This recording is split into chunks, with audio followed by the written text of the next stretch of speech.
ہم نے پیدا کیا. اور ہم کا کیوں لفظ آتا ہے اللہ تعالیٰ کے لیے؟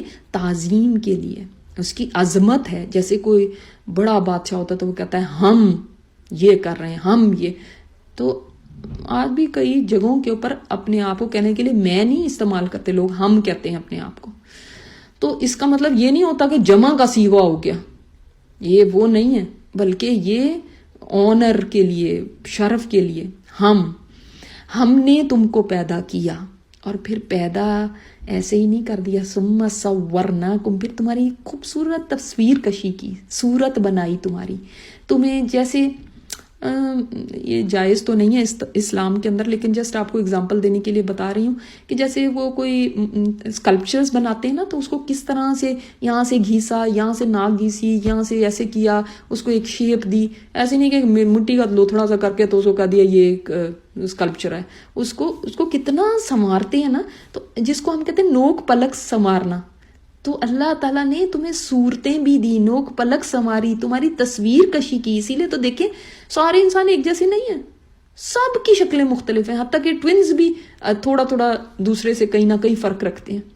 تو فنیشنگ ٹچز دیے تمہیں، سنوارا تمہیں. جیسے آپ اس کو ایسے سمجھیں، آپ بیڈ شیٹس چینج کرتی ہیں، آپ جب بیڈ شیٹ بچھاتی ہیں تو ایسے ہی چھوڑ کے نہیں چلی جاتی، پھر آپ کتنا اس کو سنوارتی ہیں، اس کے بل نکالتی ہیں، یہاں سے کھینچا، یہاں سے کھینچا، یہاں سے بل نکالا، اس کے اوپر ہاتھ پھیر پھیر کے اس کو یہاں سے ٹھیک کیا.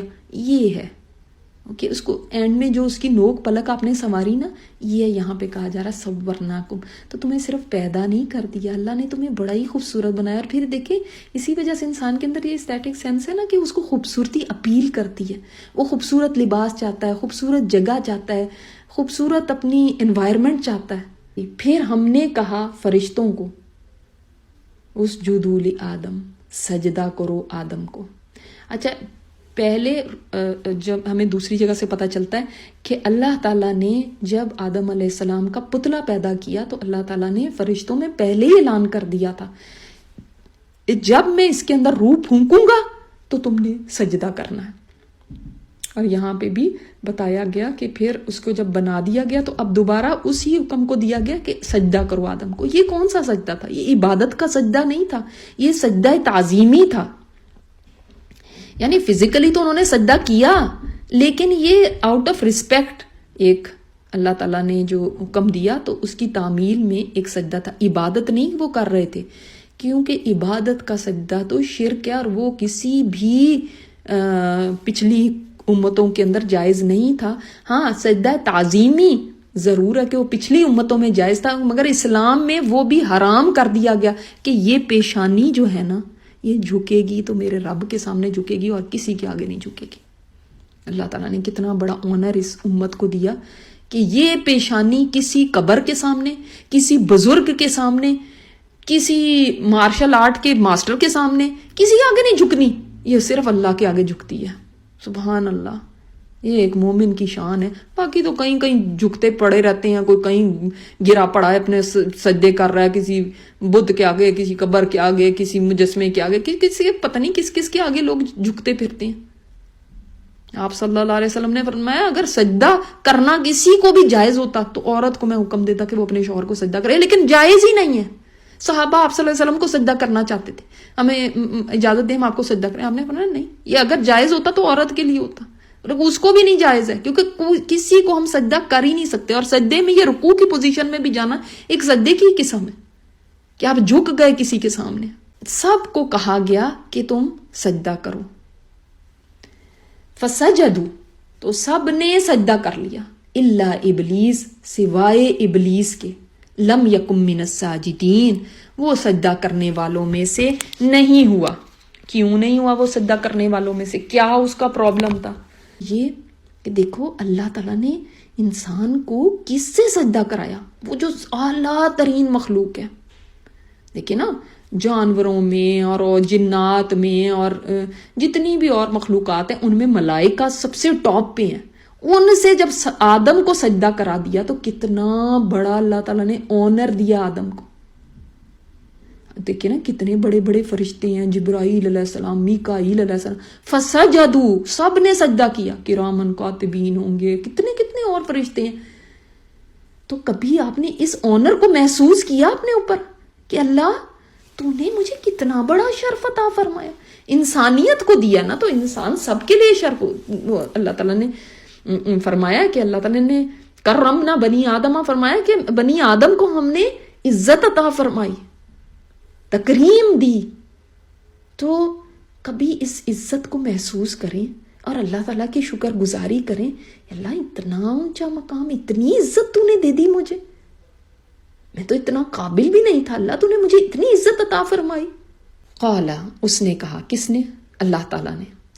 ما منعک اللہ تسجد اذ امرتک، کس چیز نے تجھے روکا ہے کہ تو سجدہ نہ کرے جبکہ میں نے تجھے حکم دیا کہ تو سجدہ کر؟ جب تو فرشتوں کے ساتھ رہتا ہے، جب سارے فرشتوں کو حکم دیا تو تجھے بھی حکم ہے، تمہیں کس چیز نے روک دیا؟ اگر کوئی اللہ تعالیٰ کے سارے احکامات بھی مانتا ہو اور کوئی ایک نہ مانے تب بھی وہ نافرمان ہے، اللہ تعالیٰ کے سامنے اس کی پوچھ ہو سکتی ہے. شیطان ویسے تو بڑا ہی عبادت گزار تھا، کوئی ہمیشہ سے وہ ابلیس شیطان وہ شیطان نہیں تھا، عزازیل اس کا نام تھا، اور وہ اس وقت شیطان تو نہیں کہلاتا تھا نا، وہ تو بڑا نیک تھا. تو جب اللہ تعالیٰ نے پوچھا کہ تم تو میری عبادت کرتے تھے، میرے حکم سارے مانتے تھے، تو یہ بھی میرا حکم ہے، پھر تم نے اس کو کیوں نہیں مانا؟ اور اللہ تعالیٰ کے حکموں کے آگے کوئی لاجک، کوئی اپنی عقل استعمال کرنا، کوئی وہ ڈھونڈنا کوئی ایسی باتیں کہ یہ واقعی میک سینس کرتی ہے یا نہیں کرتی، یہ جائز نہیں ہے. لیکن یہ کام ابلیس نے کیا. اس نے کیا کہا؟ قال انا خیر من، میں نے اس لیے نہیں سجدہ کیا کہ میں بہتر ہوں، اس سے میں اس سے بہتر ہوں، یہ آئی ایم بیٹر دین ہم. یہ تھا وہ بہت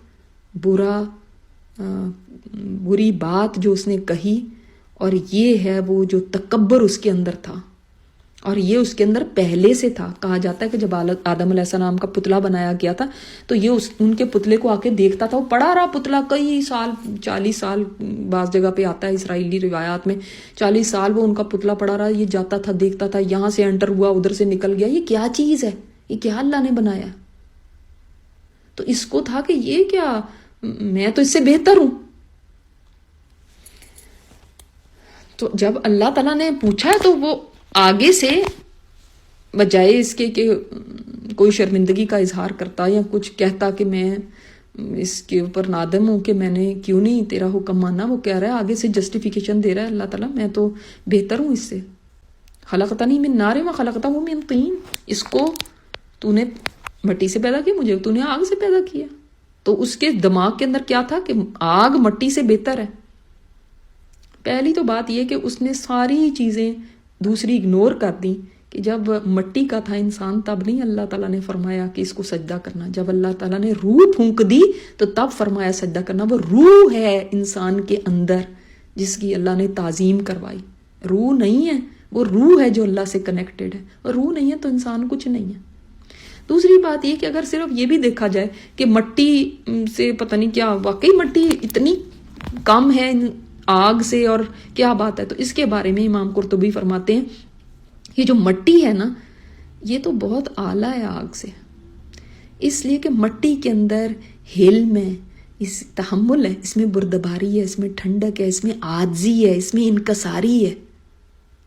اسی لیے ہم آج بھی کہتے ہیں نا انگلش میں ڈاؤن ٹو ارتھ ہے. وہ what does down to earth man? یعنی اس میں عاجزی ہے. تو وہ بھی مٹی کی طرف ہی بات ہوئی نا، عاجزی کی علامت سمجھی جاتی ہے ارتھ. تو دوسرا امام قرطبی نے فرمایا کہ دیکھیں بہت زبردست یہ والی بات مجھے لگی کہ اللہ تعالیٰ نے جنت کو اپنی رحمت قرار دیا اور جہنم کو عذاب قرار دیا. اور مٹی جو ہے نا وہ جنت میں ہے، جہنم میں کہیں مٹی کا ذکر نہیں آتا، اور آگ کا کہیں جنت میں ذکر نہیں آتا، آگ کا جہنم میں ہی ذکر آتا ہے. تو اس کا مطلب مٹی تو افضل ہوئی اس سے.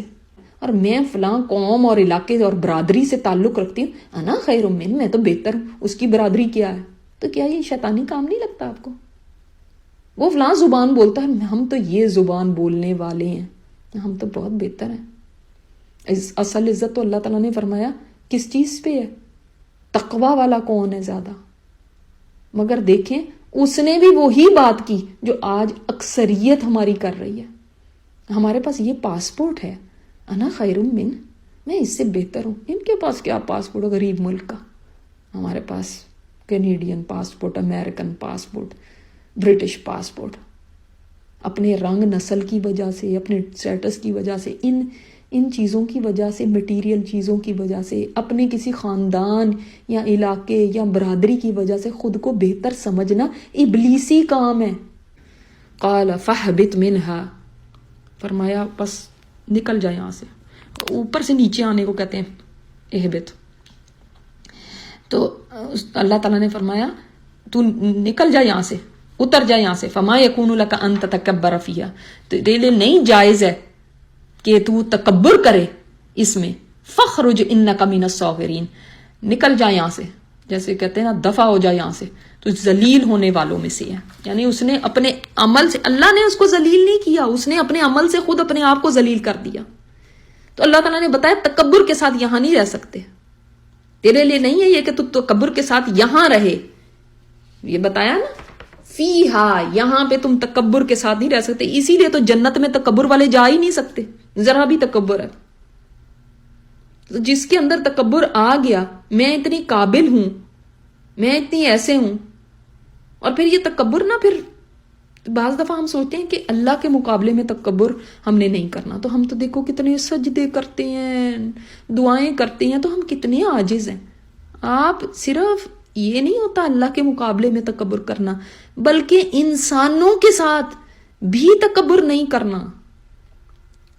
ہم اللہ کے آگے تو سجدے کر لیں گے، دعائیں مانگ لیں گے، نماز میں فرما بردار بن کے کھڑے ہو جائیں گے، لیکن اس کے بعد ہم اپنے بھائی، اپنے دوست، اپنے بہن، اپنے اور جاننے والے ہمسائے، ان کے سامنے تکبر کرتے ہیں کہ میں بڑی چیز ہوں.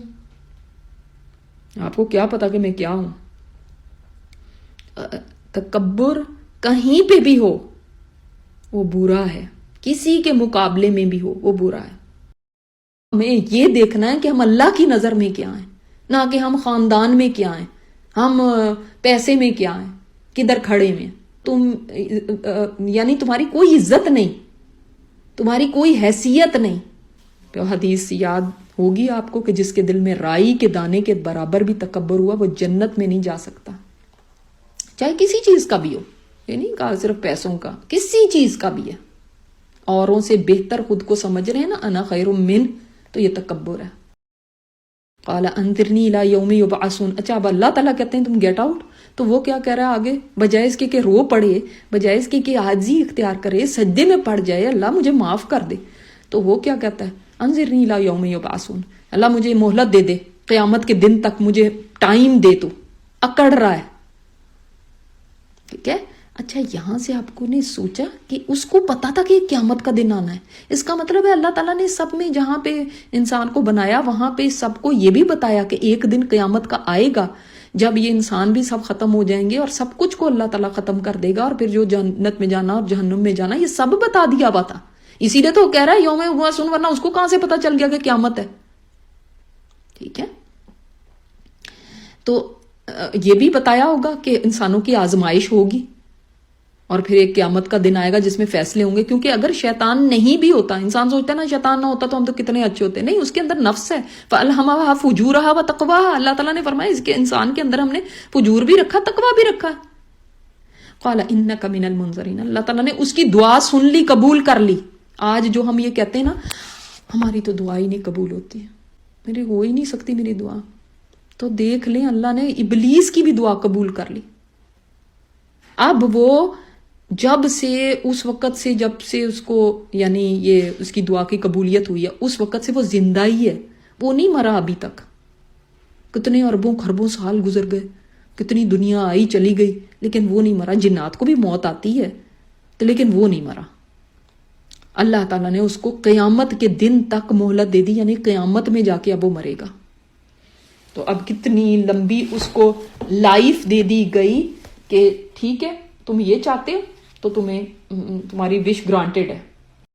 ایک ہی عمل تھا نا جو اس نے کیا، جہنم میں چلا گیا. یہ شیطان نے بھی ایک ہی عمل کیا تھا نا، دیکھو کیا ہو گیا اس کے ساتھ. تو نافرمانی کی، اس کے بعد تکبر. تو قال فبما اغویتنی، اور آگے دیکھیں ابھی وہ ہٹ نہیں رہا کہ وہ بس کر جائے، اب جو چلا جاتا، لیکن آگے کیا کہتا ہے، قال فبما، وجہ اس کے بیکاز آف اغویتنی، تو نے مجھے گمراہ کیا ہے، تو نے مجھے نہ حکم دیا ہوتا کہ آدم کو سجدہ کرو تو نہ میں یہ گناہ کرتا نافرمانی کا، لیکن تو نے مجھے سے کرایا ہے نا، تو نے جو یہ مجھے گمراہ کیا ہے نا. تب دیکھیں اب یہ بلیم کرنا کس کو، اللہ تعالیٰ کو اپنے گناہ کے اوپر. اور انسان آج بالکل یہی نہیں کرتا، جب کہتے ہیں ہائے اگر اللہ چاہتا تو ہم بھی نماز پڑھ لیتے، یعنی اللہ نے نہیں چاہا کہ آپ نماز پڑھیں، اگر اللہ چاہتا تو ہم بھی نیک ہو جاتے. یعنی اس کا مطلب آپ یہ کہنا چاہ رہے ہیں اللہ نے نہیں چاہا آپ کا نیک ہونا، اس لیے نہیں آپ نیک ہے، بس اللہ بھی چاہے گا تو ہم بھی کسی دن اچھے ہو ہی جائیں گے. تو یعنی اللہ نہیں چاہتا آپ کو اچھا کرنا. تو اپنی گناہوں کا، اپنی نافرمانیوں کا الزام اللہ تعالیٰ کو دینا، اللہ نے ہمارے حالات ایسے کیے تو ہمارا اس میں کیا قصور ہے، اور اللہ نہ کرتا ہمارے حالات ایسے تو ہم بھی نہ یہ کرتے. کتنی دفعہ یہ منہ سے باتیں لوگوں کے سنی ہیں. تو اب وہ کتنا ڈیئرنگ ہے کہ اللہ سے کہتا ہے تو نے گمراہ کیا مجھے، حالانکہ قصور اپنا تھا، چوری اور سینہ زوری ڈھیٹ بن گیا. لأقعدن، اب میں کیا کروں گا، کیوں، بیکاز تم نے ایسا کیا ہے، تو نے ایسا کیا تو لأقعدن، میں ضرور بیٹھ جاؤں گا، لہم، ان کے لیے، کن کے لیے، آدم اور اس کی اولاد کے لیے، صراطک المستقیم، تیرے سیدھے راستے پر. اس کا مطلب اس کو صراط مستقیم کا بھی پتا تھا، وہ صراط مستقیم جانتا ہے کہ یہ سیدھا راستہ جنت تک جاتا ہے، یہ اللہ کا راستہ ہے، صراطک المستقیم، یہ اللہ کا راستہ ہے. اس کو پتا ہے کہ صراط مستقیم پہ چلنے والا کہاں پہنچے گا. وہ کہتا ہے میں اس کے بیچ میں بیٹھ جاؤں گا، ڈیرے لگا کے بیٹھ جاؤں گا.